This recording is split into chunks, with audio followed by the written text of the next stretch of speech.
Hey everyone, welcome to How Do I Know You Finance with your host Mark and Dwayne. What up? And today we're going to talk about credit for beginners. Let's go. Go ahead and hit that subscribe button and that bell icon. Be the first to know all our financial tips. Go ahead and leave a like and comment below as well. Yes, it helps us with the algorithm and it just helps us to be able to engage with you guys as well. So first, what is credit? Credit is essentially the ability to borrow money, goods, or services with the hopes, obviously, and the obligation that you'll pay a lender back later. And what affects your credit score? So there's five main factors that affect your credit score. The first one being payment history. Payment history is the biggest one. It's 35% of your overall total score. Payment history, in a nutshell, is just paying your bills on time when they're due. That's something that a lot of people struggle with, which is why it is the biggest factor when it comes to your credit history. And it's very simple. Whenever your statement, cycle, bill date is due, pay the bill. In later videos, we'll get into the whole paying minimums and things like that. But most importantly, just pay the bill when it's due. That's number one. Number two is credit utilization. That makes up about 30% of your total score. So the best way to break that down is if you have a credit card, then the limit is $1,000, right? If you spend $300 of that $1,000 limit, your credit utilization of that credit card is 30%. Roughly, a lot of banks, lenders, and things like that say it's best to keep, obviously, a zero balance on all your cards. And some, there's like this really weird thing that's going around where a lot of people say, oh, you want to keep something on your card just so that it continues to report and everything. That is complete BS. You do not have to do that. I will say that a good tip is if you can at least keep your card balances to 30% or obviously lower, best would be zero, you will be fine. So that's a good rule of thumb to think about. Going to number three, which is something that confuses a lot of people, it's length of credit history. That makes up 50% of your total, or 15, percent of your total score.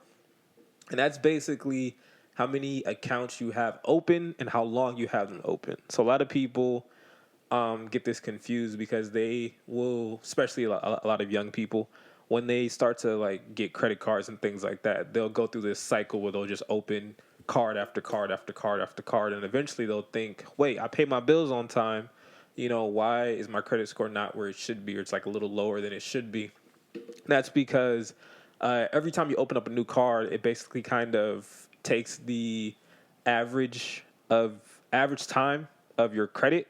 So basically, let's say when you opened up your first card, if you opened up your first card 5 years ago and you open up a new card or whatever, your length of time wouldn't be 5 years. It's the average of both those two cards now put together, right? So obviously it'll decrease the length of your credit because you just opened up a card, let's say last month and things like that. So when it comes to the credit, the length of credit history, just be mindful that obviously the longer track record you have of good credit, the better.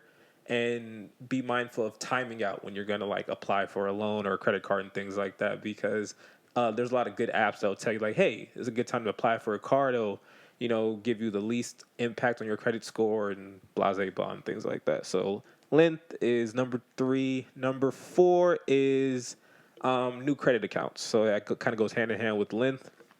New credit accounts make up 10% of your overall total score. That's basically just the ability to open new accounts. So I believe on Credit Karma they say anything over 14 accounts is great, right? And a lot of people look at that whoa, 14 credit cards and things like that.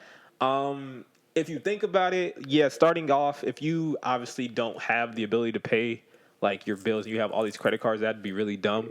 But kind of if you think about it over time, as you continue to hopefully gain more wealth, gain more money, gain a better job, it's not uncommon to have 5 to 6 credit cards, a couple of car loans, a mortgage, and all these accounts will add up. So over time. So new accounts add to that. Like I say, it basically depends on when you need a new account. Because some people, because of people like Dave Ramsey, they'll say credit cards are bad and things like that. So they'll choose not to have a credit card. Or some people will have just one credit card for a long period of time and then their credit won't jump as high as it can because you have to show lenders pretty much that, hey, not only can I have I been paying this card off, but also if I need to take on more, I can. So that's why new accounts does matter on your credit score. And last but not least, credit mix. So in every example I've been talking about so far, I've said credit cards, but also obviously you guys know when it comes to credit, things like car loans, mortgages, bank loans and things like that, right? Personal loans. Those are also a form of credit. So another big thing is lenders would like to see a good mix of those things. You don't want to have someone who has specifically like all credit cards. It's not a bad thing. It's not terrible. But lenders are going to look at it like, okay, they can pay off this $500 Macy's card, right? Or they can pay off this $250 Target card, right? But okay, if they want to get this new Audi and this loan costs $60,000, can we trust them that they're going to be able to pay this off?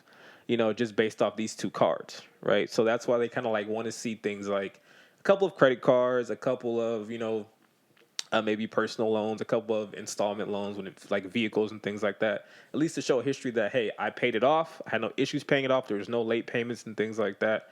So those would be the 5 things that affect your credit and actually present or render your credit score. What are the 3 different types of credit reports that they might look into? Yeah, so lenders, the big 3 credit bureaus are TransUnion, Equifax, and Experian. So those are the big 3.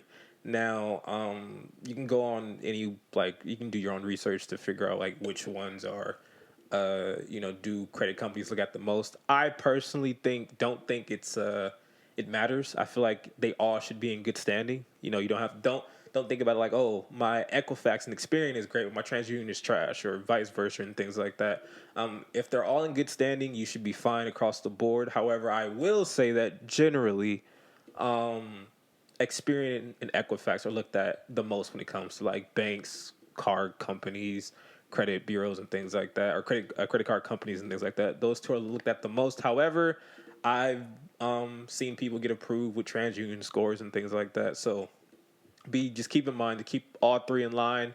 If they're all over like 700 and stuff, you should be fine. What are the credit ranges for each credit score? Pretty much, I would say anything below 500. Well, okay, let's just be honest. Like 500 in general is bad. And then it goes all the way, I believe, to 900. And it's very rare you see someone with like 900 credit and things like that. I think my sister has like 850 or something like that. You have to like literally just not make any mistakes ever in life to get that.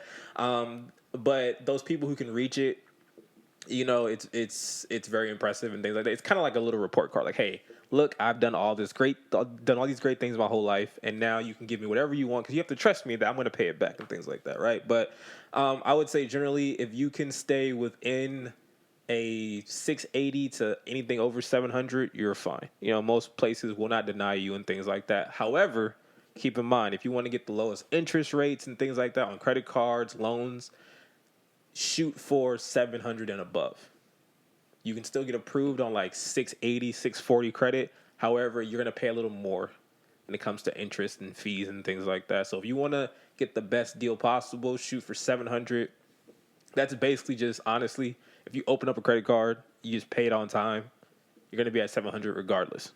It's like, seriously, all you have to do. It's not hard, but anything over 700, you should be fine. So that was credit for beginners. If you have any more in-depth questions, please leave them in a comment below, and Dwayne will get to you. Definitely. Also, if you guys have any other ideas for videos, any other things that you guys want us to cover, please leave it in the comments below. And just any ideas that you guys are thinking about when it comes to finance that like I said in the last video, that we haven't talked about, or something that is burning in your mind, leave it in the comments below and we'll try to tackle it as soon as we can. But of course, thanks for listening. Thanks for watching. Let's go.